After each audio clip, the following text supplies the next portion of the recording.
Nataka uelewe na ninakuombea, naomba ujiombee ufikie kiwango cha kuamini na kujua kwa hakika ya kwamba wewe uko ndani ya Yesu Kristo, Kristo yuko ndani yako, wewe ni kama Kristo na Kristo yuko pamoja na wewe. Ujapopita katika uvuli wa mauti, Kristo yuko pamoja nawe. Ujapopita katika changamoto, Kristo yuko pamoja nawe. Wajaposimama kinyume nawe, Kristo yuko pamoja nawe.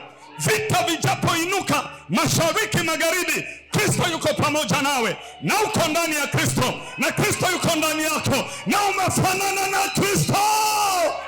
Mtu mmoja sema haleluya. Usipokuwa na uelewa kama huu, mtu anaweza kukwambia uliyeokoka umelaaniwa, si ndio hivyo? Na wewe ukafanya nini? Ukakubali. Lakini kuanzia leo ukielewa hivi, mtu akwambia umelaaniwa wanayo kazi. Mwambie jirani yako wanayo kazi. Unamcheki juu chini, kwa sababu hiyo inahusu utambulisho, si ndio hivyo? Laana ni laana ni nini? Kwa sababu hiyo inahusu utambulisho. Na mimi msingi wangu wa utambulisho hauko kwenye kusoma Agano la Kale, nini kilitokea kwa Elia na Musa.